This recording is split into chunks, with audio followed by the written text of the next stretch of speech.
Co się śmieszysz? Look, the sunset. Are you standing still with your little camera?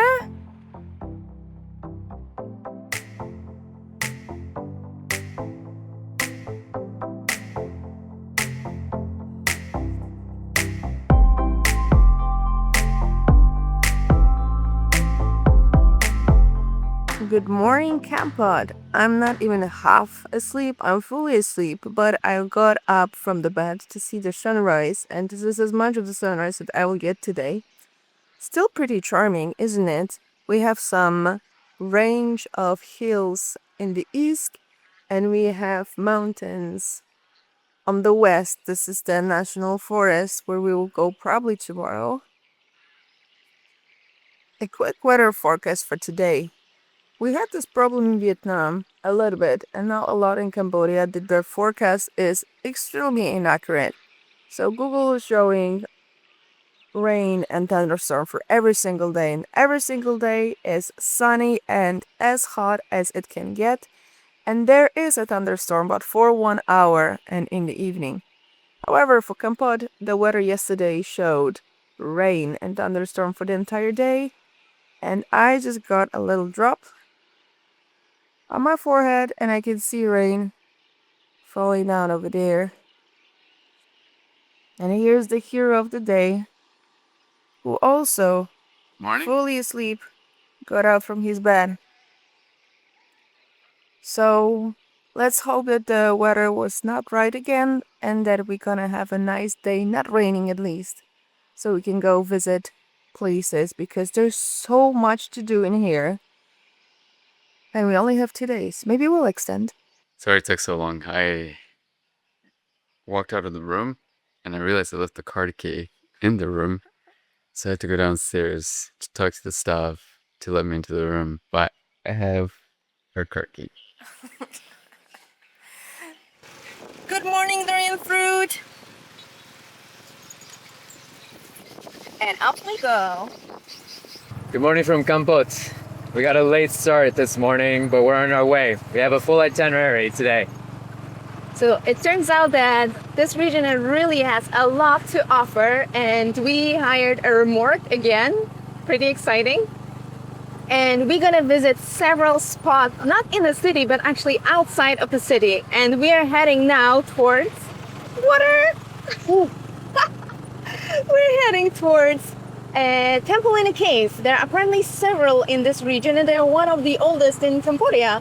So we're gonna see 2 today, and a secret lake. I'm really wondering why it is called a secret lake. And after that, we're gonna visit a pepper plantation. Really exciting. I have absolutely no idea how pepper grows. So this will be our morning, and then After that, we'll head over to a crab market in Keb. And we'll also see the beach there, so get to see the ocean from the Keb beach. first time Cambodia. That's right. And then we'll make our way to another cave with a temple. And then we'll wrap it up with salt field. Yeah, so they collect salt here. There are like fields where they collect them. So it will be super interesting to see and learn the process.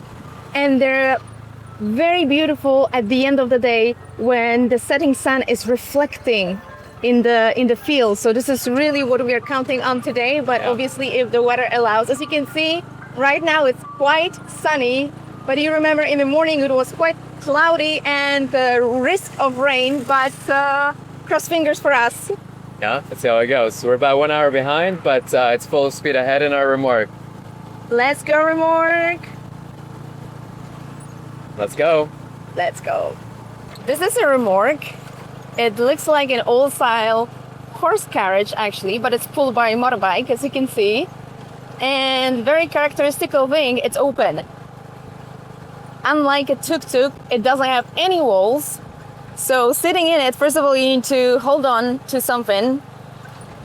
And second of all, well, if the road is bumpy and dusty like the one we have today, you take it all in. But well, adventures, they say, and we really wanted to experience it. And this is why we tried it, and we're enjoying it. We hope it's going to be the same by the end of the day. So this is how a full remorque experience looks like. We're close to our first temple, and it'll be in those mountains. Right there. We have a little confession to make. We were quite hesitant to coming here because this region is not that popular. We didn't see any testimonies from this region on YouTube and so on, and we would miss out so much. Just look at this landscape. The green is so intense and vivid. I don't think we ever seen green like that intense in the entire Southeast Asia. And look how peaceful and just beautiful all of this is. It was really, really worth it to come here. And we just can't wait to reach our first destination just by this mountain.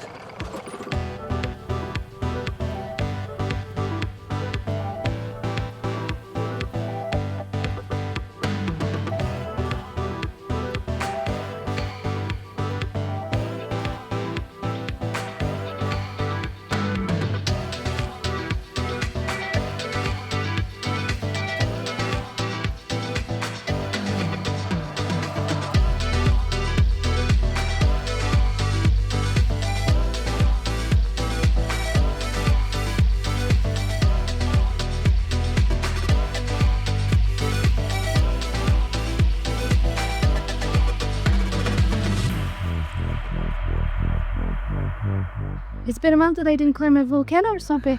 I'm out of shape.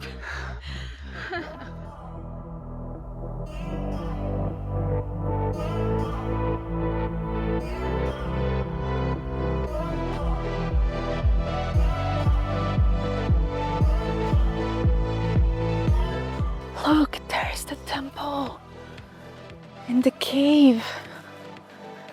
Actually, it's really nicely prepared. You have these stairs the entire way so you cannot get lost.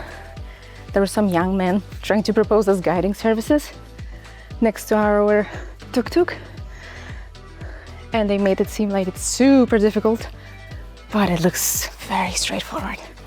Let's go. This temple is an example of pre-Angkorian temples, and it was built around the 9th century. Also, the cave, look at it, look how grand it is. It's so high up. And this cave is also known as the White Elephant Cave. There's a set of rocks along the entrance here that looks like an elephant, so that's why they gave it the White Elephant Cave. But it's super impressive, no? This is the white elephant I was referring to, so take a look. You have the frame and the legs of the elephant leading up to its head, its tusks, its mouth, and so on. Super awesome. And this gives the cave its name, the White Elephant Cave. Really cool, huh? Oh, and this is the second elephant. Can you see this? This is like elephant's ear, and here's the eye, and this is basically trunk. And maybe this is why they put offerings in here. This is a magical place. And just for information, the humidity in the cave is like 90%. We were completely dry when we came here, and now, well. There's so many mosquitoes here. Make sure you bring mosquito repellent when you come through to this cave. Apparently this is another entrance and there's another set of little shrines, but currently with the high level of water, well, this is what you can see. Completely submerged. This place is absolutely amazing.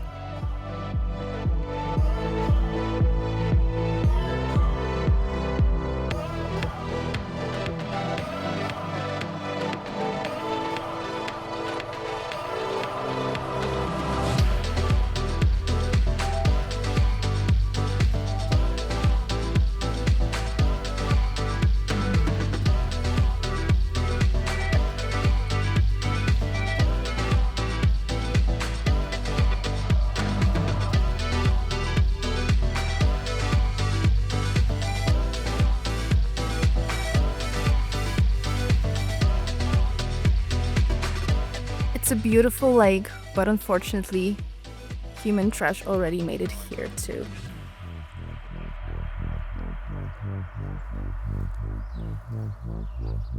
So the lake behind us is actually man-made, and you can see right now that it's full of water, but it's not at its highest. If it were, this water would be crossing over this bridge and heading over here, flowing onto this side of the man-made river dam. So I think it's pretty neat.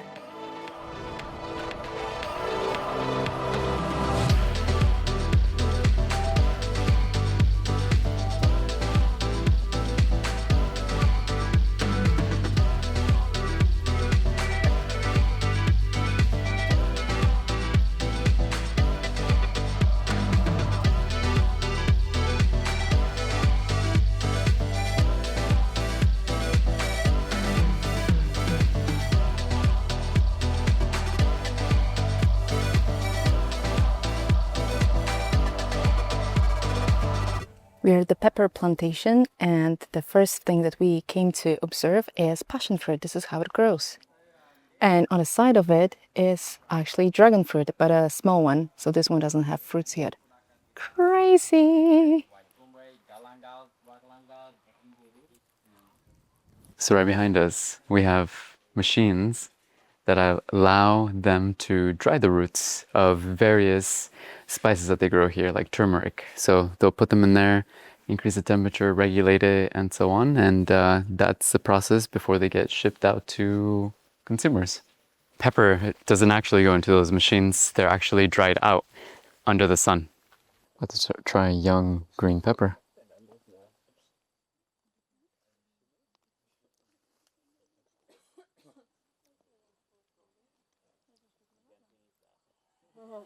Oh, it's very strong.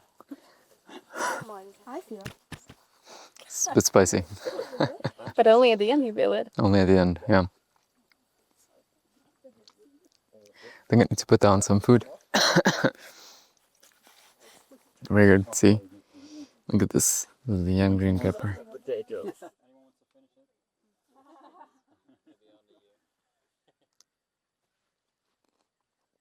So this is one bush or tree, pepper tree. When they plant it, it takes 3 years until you can harvest it for the first time, and the medium life of a tree is 25 years. And from one tree like this, you can collect up to 1 kilogram of pepper per year only. And when you dry it and prepare for customers, it's actually 0.05 kilograms of this one tree. So very, very little. That's why they have several hectares of them in a year. Pretty interesting.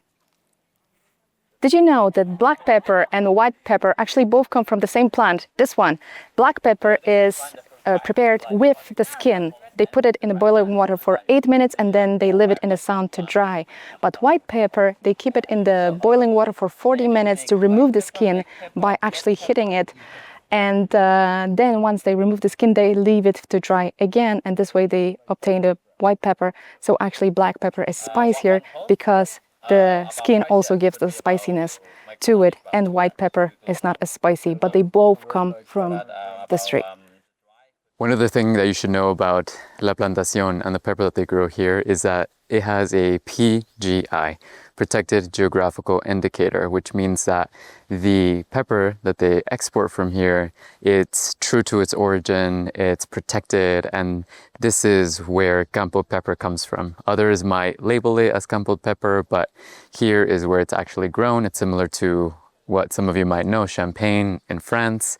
So it has that protected status, and only pepper that's exported from here can be called Kampot pepper. So pretty cool to know.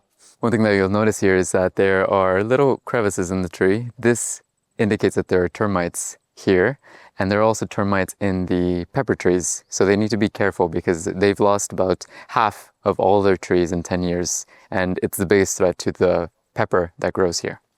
The red ones are the ones that stand out the most, but take a look. This entire section is covered in green ones. It's so cool.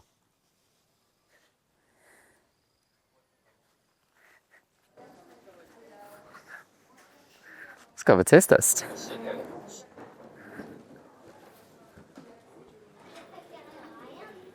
This one smells like Christmas, but it tastes a little less like Christmas for me, I think. I think the clove for me was a little intense. Let's try some more.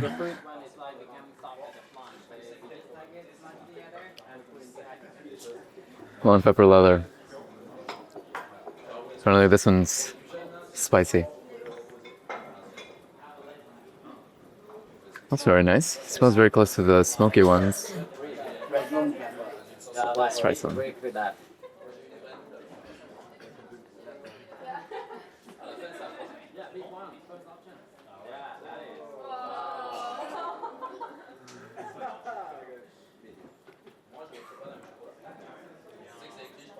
I think it's a little bit sweet at the beginning and then spice kicks in, I think.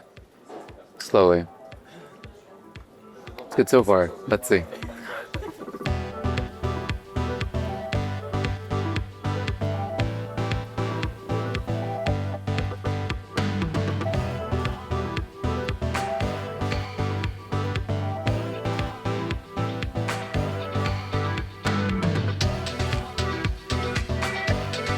We are currently at the back of the crab market, and apart from the trash piling up from this morning's activity, we have a beautiful view on the Mountain National Park that we're gonna visit tomorrow. Really excited about that. And if we go a little bit more left, we would actually have a view of Phu Quoc that belongs to Vietnam. Actually, Vietnam border is a little bit in this direction, really close from here, and Phu Quoc is a very big island that you can see from Cambodia, but actually belonging to Vietnam. But we cannot see it because of this huge wall of rain. It is not even above the island, it's somewhere between us and the island, and we are crossing fingers that it's gonna die out or go towards the bay and not in this direction, but we're not scared. We have rain jackets, and Remorque has a small but still sturdy roof to protect us. So let's go and explore a little bit more of the crab market.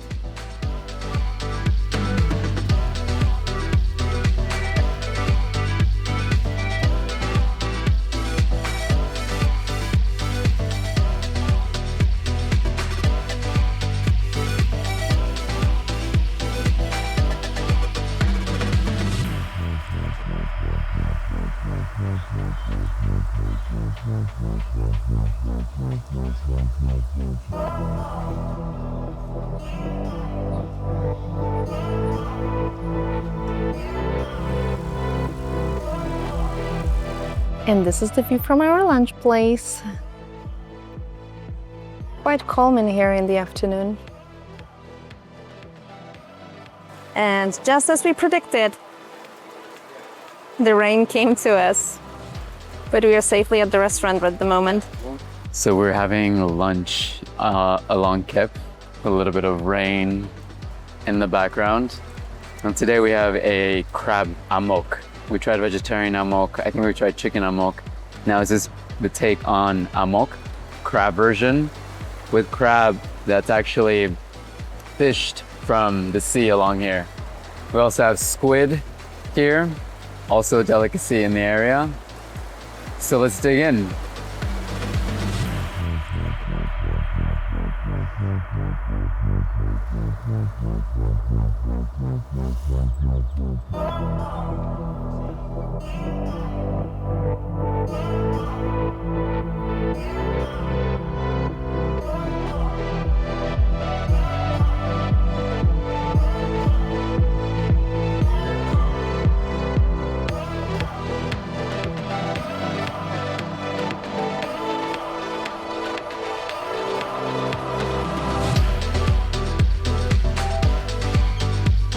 Welcome to Kep. You'll see the crab behind me. We're just a little past the main beach here. And just a little fact on Kep, it used to be a thriving space in the 1920s, 1930s before the Khmer Rouge took over and everyone abandoned Kep. Now it's beginning to come alive again. I think it'll take some more time before it really becomes a thriving city to visit, but it's a cute boardwalk to walk along, and definitely come and check it out if you're in Kampot. We're currently standing next to the naked lady who is said to have been waiting for her husband to come back from a fishing trip. And even though Kep is a fisherman's community and there's growing interest in Kep, don't think about buying a villa here because they were snatched up by speculators in the 1990s.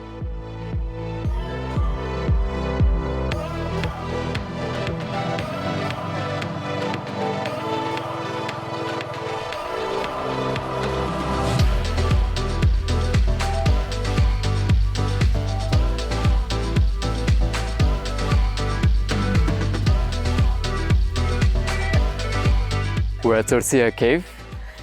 We think it's about half an hour walk inside the cave. We don't know. We have 2 young guides that are going to accompany us. Let's see how it goes.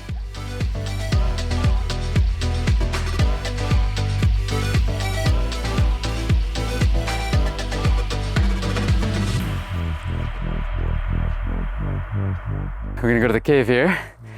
Look at this detail on this church.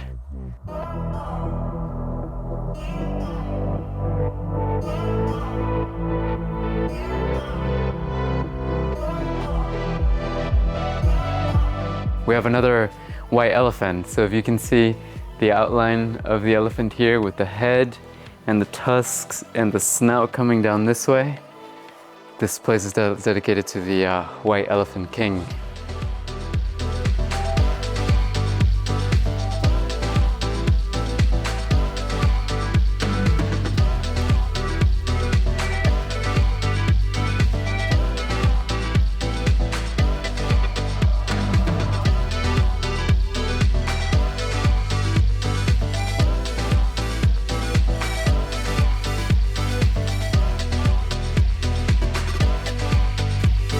And we're out.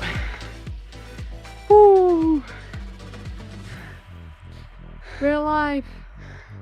Can you imagine? That was the creepiest thing we did on this trip. Can you imagine going to a cave, a deep cave, with 2 children? Has any scenario starting like this end well? Let's go to the next stop.